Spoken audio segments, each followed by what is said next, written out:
to the computer, and we are recording.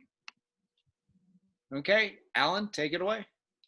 Episode 4 begins. Exterior camp crash mid-afternoon. Holy cock, pup, baby, sloth swirl. Kid 4 turns to Stu, holding their arm outright so Stu can see the wound clearly. Stu pays little attention, sharpening his blade. What the fuck is this shit? Fighting? Daily war fucks? Y'all is nuts. Maddening, you say? It's super psycho guacacaka. Guaca? Guacaca. Indeed, children of the atomic sun. Your training is nearly complete. Stu puts away his mace. Come, let me show you what horrors you shall face during the coming war. There better be ice cream in this. There will be loads of cream of ice indeed. The kids follow Stu off through the campsite. Mid-afternoon, in the darkness of an enclosure where little sunlight peers through the cracks, a weird and wiry man, the Night Mutilator, sits having nonsensical conversations with his melted and disfigured action figures. That is right, Sharon. You must make it look like you are in the middle of something when the scene begins. If you do not, then on, as written in the script, by your next adversaries, I suspect you will seem like an unfortunate character in some kind of forced plot. Duh. The Night Mutilator is walked in on by Stu. The Night Mutilator stands immediately, biting the head off a doll. Booey! The doll's head hits the ground. I'm the Night Mutilator. The night is mine. Ha ha ha. The kids fall in behind Stu. I know. It is a mid-afternoon sun, however. That is why I'm here, away from the sun, in the darkness of day. It will not find me here among my minions. The kids look down at the scattered mess of toys and dolls. Stu smirks. They are fine warriors. They are dark wizards, berserkers, hordes that will drink the blood of your pimply campers. Night Mutilator is bizarrely agitated as he gyrates into erratic movements. You'll see, this war today will be won by my true stick of fine economics. My hysteria will result in me vanquishing you. The Night Mutilator sticks his finger in Stu's chest. Mark me, but do not cross me. I will wear your shins as a skirt. Your beaks will be my pecker. Your gizzards will be my cleansing soap. The kids are sufficiently frightened. This is what they have to fight against. Clearly the Night Mutilator is psychotic. Escape my sight and remove your presence from me. I will see you before the campgrounds and endeavor my conquest. Stu motions for the kids to exit. They all do. That afternoon, Stu is followed by the kids exit outside the enclosure. Holy fuck balls. Interior of the enclosure, afternoon, the Night Mutilator turns back to his action figures. Now, as I was saying, would you like some Earl Grey, G.I. Joe? Exterior of Camp Crash, afternoon, Stu turns to the kids as Hagar walks up from the distance. That guy was weird. Well, relatively speaking, anyway.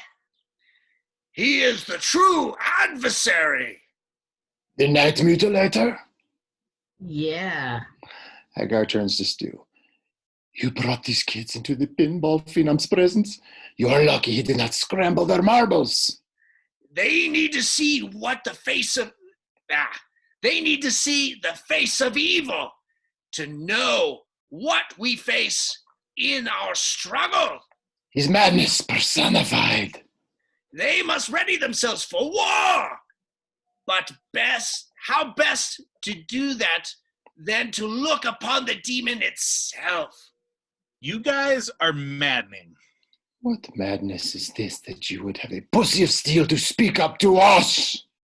I have a badge of stainless. You two whack jobs want to fight to play at your war games, then we shall free the hellhounds of the Four Horsemen by the hand of Cthulhu upon the event horizon. Jeez. Yeah, I think you got something mixed up there, Vulva Kid. Fine, but I challenge you. Me? No, training heel road warrior over there. Hagar? The kids seem a bit fired up as they support Kid 3. Hagar did not appreciate the comment, and Stu knows he will destroy Kid 3. Kid, how much glue did we give you to huff? You know you don't stand a chance, right? It doesn't matter if I win or lose, only that I went through the mouth of hell at all. Hagar stands assertive, a fire is in his eyes. That which does not kill you shall make thee stronger does not apply here.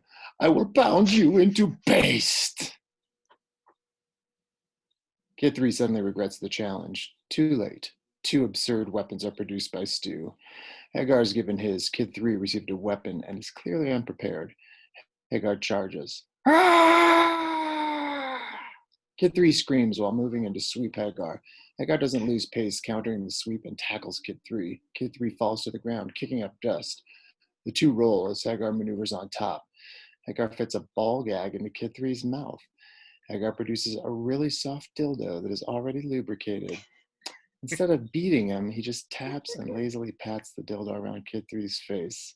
Kid 3 wriggles but can't get out from under Hagar. It's cool. You're a good saddle. The best saddle. I'm your cowboy. Okay, saddle? You're made for riding. The kid stands annoyed. Fuckery dude. Exterior of Camp Crash afternoon. A band queues up on the main stage. The Crash campers are now in war paint and gather around the stage. A young woman all in red, Harbinger Gelato, walks up to the mic. She begins making an announcement in Spanish. Attention! Attention! The hard-on of war is upon us! Prepare to take Cthulhu! Prepare to take your war stations! On this day, Cthulhu favors the clan of Cock! The Berserker Blitzers and the Night Mutilator! War begins in 30 minutes! The campers cheer. War cries go into the air. The band hits its crescendo and then fades. The members put their instruments down as they grab something to drink. The kids look at each other. We are the omnibus of fucked. The kids look at Stu. Stu's squatting and chanting. The kids walk up on him as Stu chants to his crotch with his eyes closed. It is a war chant. Let thee loose the crotch of war!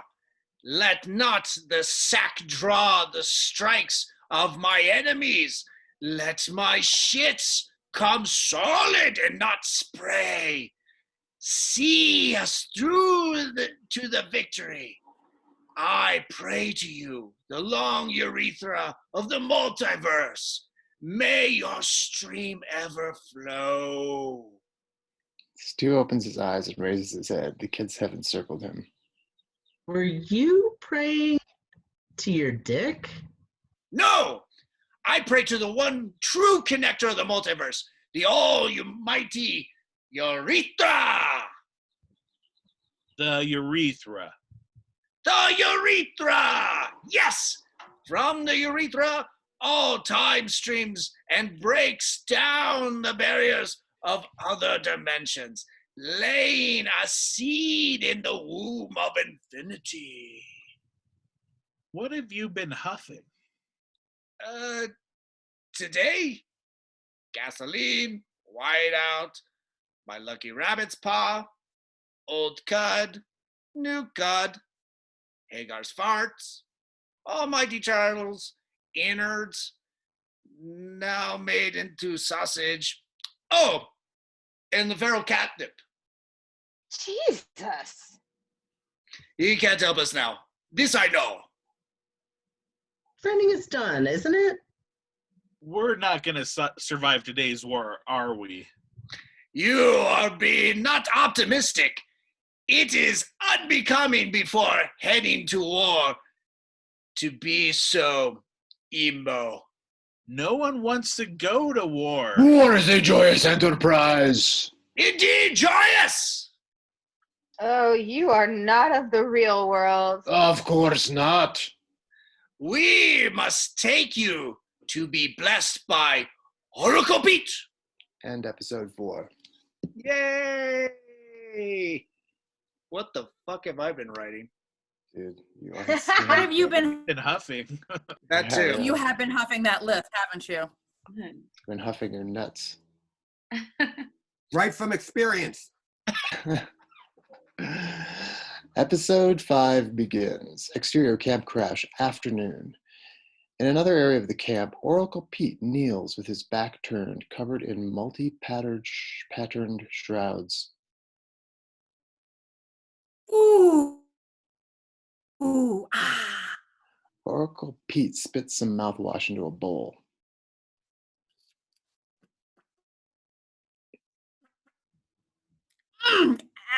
I can reuse that.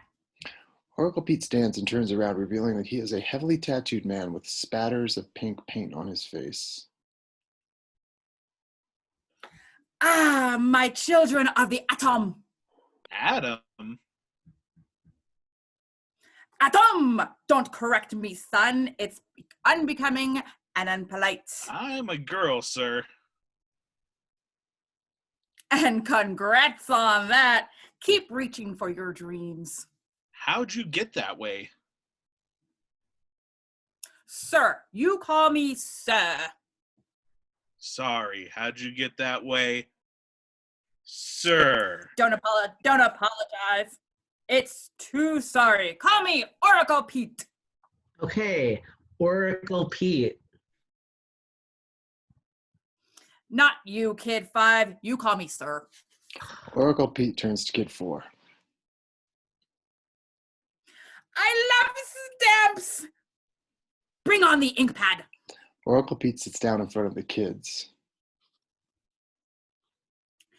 Now then, you kids are delivered unto me, seeking the truth in the greater lie, right? Kid 1 interjects.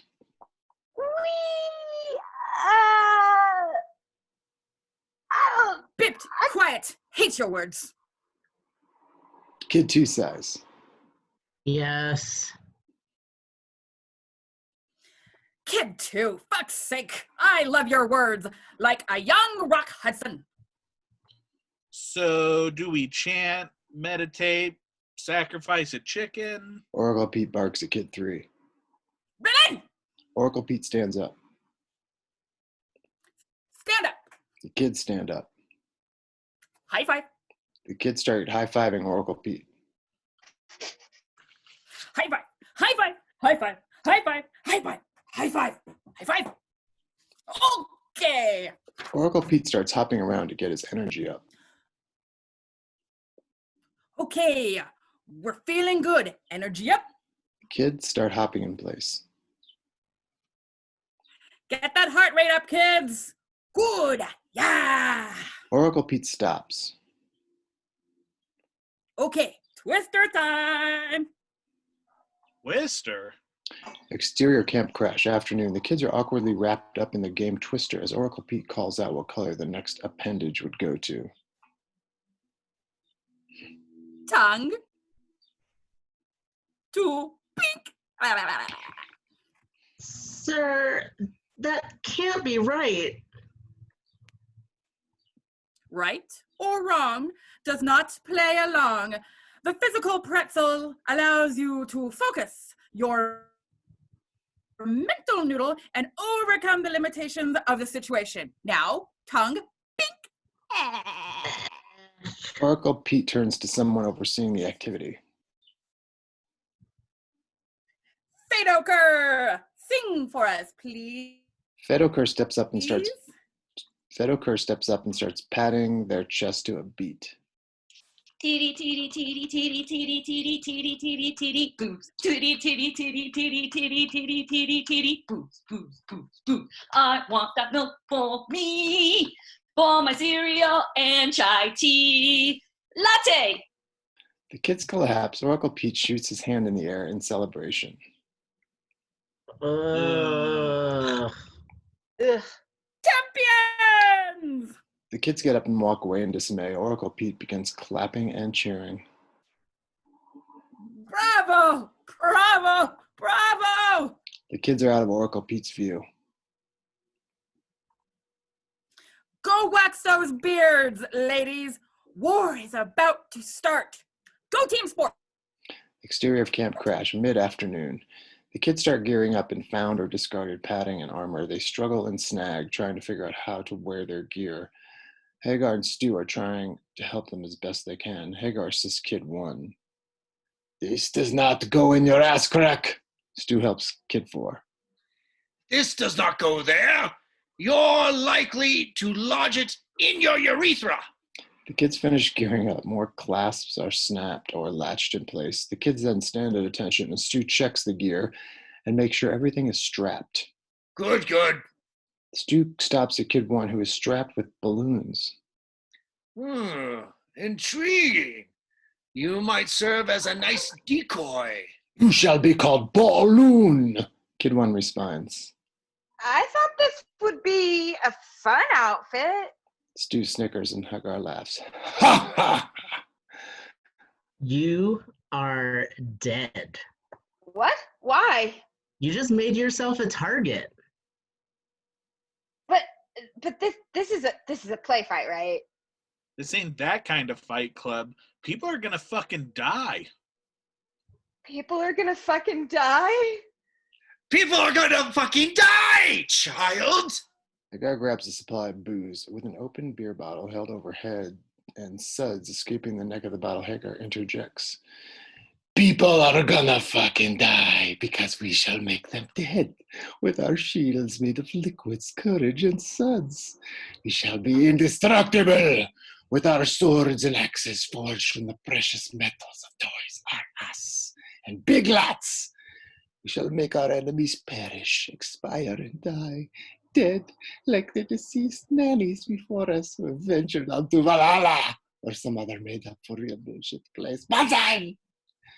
Half crazed, Hagar slams his beer in a massive chug.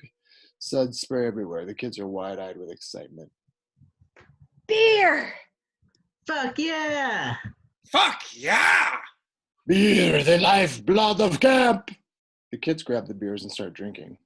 Stu and Hagar dive into drinking. It is a montage of drunken fury. Stu starts licking his own armpit. Hagar blows bubbles on the bellies of some of the kids. Everyone thinks they're the best dancer in the world and do amazing acts of bad acrobatics. Stu puts down his beer and wipes the suds from his face and then from his armpit. Weapons! The kids are at a drunken attention. Spear! One of the kids take the makeshift spear. Sword! Another kid grabs a trashy sword. Mace! More weapons are handed out. Guillotine! Gasoline! Sphincter! More kids are blown up and given to Kid 1. The mystic sword forged of used condoms. Use condoms? Yuck. Kid 2 holds up the mystic sword. It is inflated. There are actual condoms with old milky fluid sloshing around inside. Ew. You will be the most feared on the battlefield. Everyone will try to evade your death blow. No one wants the clap. Oh. Episode 5 ends. Gross. That is out of control. Once again, nobody should see this. I can't wait to see that. Yeah. No. Milky fluid. Yeah. Oy. Episode... All right. Ready for the next one? I'm disturbed. Episode 6 begins. Exterior of Camp Crash. Mid-afternoon. Hagar and Stu walk out into the open. The kids follow, their weapons at the ready. On the stage, the band cues up, calling out the other camp dwellers. In the distance, the Night Mutilator and his terrifying band of minions assemble. Ocho Fine, Fight, Plumber Joe, Kathy Kilgate, Kiss Kiss Cacophony. They take action poses. One minion fingers their ear and then eats the earwax. More warriors enter onto the campgrounds ready to do battle. Someone is boot scooting, boogieing to the band. Someone else looks at the dancing person and shakes their head no. The dancer stops and falls back into the ranks as more warriors emerge and the ranks form. The ranks fall in, the divisions are made. Hagar with Stu and the kids are prominent. Miototo takes to the stage. Heyo, campus. Here are today's announcements. Edamame will be served with smoked fruit roll-ups, cherry-flavored, plus your choice of Spam or faux crab meat wraps. Today's war is sponsored in part by the Frederickson's Charter School for the Cryogenically Challenged and Maxine's Armpit Wax for Men. Now for today's fight song, anthem Superorganism by the band Lonesome Ovary. The band cues up and slams into the song. The warriors of the camp hoot and holler. One warrior lunges at someone. They lose a head. The first casualty of the war is initiated. Kid 1 reacts by throwing up on their balloons. Good! Best to get it out now than to have lunch come between you and your opponent. Mm-hmm. Kid 1 wipes off their vomit. The other warriors head into battle. Hagar and Stu hold back with the kids. Hold! Stu holds his fist up, signaling the kids to stay. Hagar watches the battle, looking for the strategic weak spot. Hold! Hagar watches the battle. Hold! A still walking dragon appears as more die on the battlefield. The warriors run for their lives, screaming in sheer terror. All the humanity! Oh, run for your lives! Women and children and doctors first!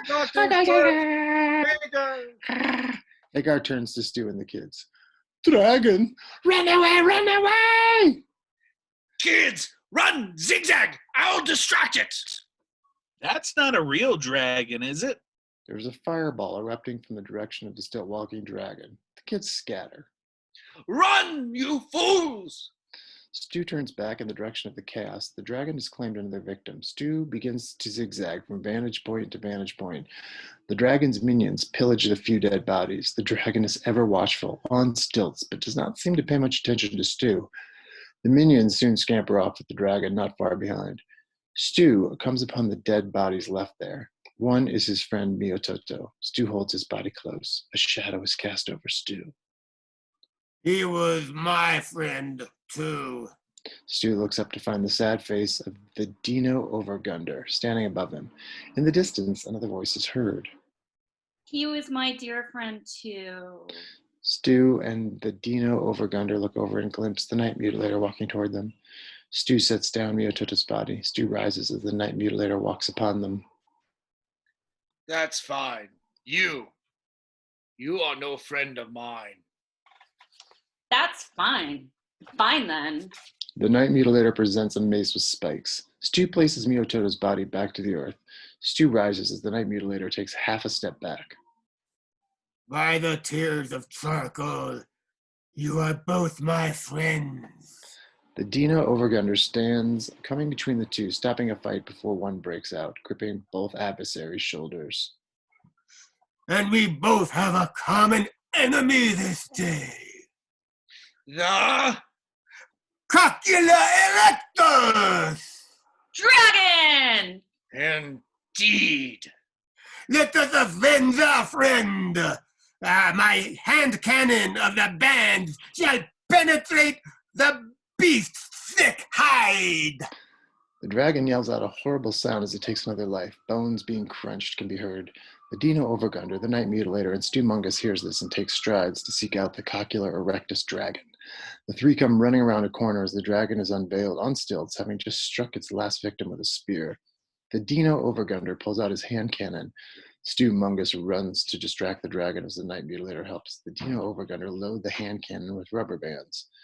The attention of the dragon turns to Stu as Stu circles around. The dragon locks eyes on Stu. Stu has his sword at ready. The dragon advances. Stu lunges and then rolls out of the way. The dragon's spear slings forward. Stu rolls out of the way as the spear strikes the dirt. The Dino Overgunder and the Night Mutilator has the hand cannon loaded. They aim at the dragon. Stu swings his sword at the dragon. The dragon backs up out of the way of Stu's strike. The Dino Overgunder fires off the hand cannon at the dragon. Rubber bands fire and connect with the dragon. One nails a soft spot in the dragon's suit. Ow. Ouch. The cry is quite underwhelming. The Dino Overgunder looks at the Night Mutilator perplexed. Stu scratches his head in response. What the tit? Fucking rubber bands, man. Rubber bands? Stu's guard is down. The dragon kicks at Stu with its stilt leg. Stu is hit to the ground. The Oh. dragon comes through with its spear, connecting with Stu. The Dino Overgunder and the Night Mutilator react stunned as their ally is seriously injured. Oh, my stars. Stu spits up blood gurgles. The dragon spears Stu again. More blood. And garters. And episode 6. Yay, that was fun. Yeah, that was hilarious. I just want to That's the see most this fun I had all day. dragon now and what he's going to look like. That's going to be exciting. What's that? Which one? I'm excited to see what the dragon is going to look like.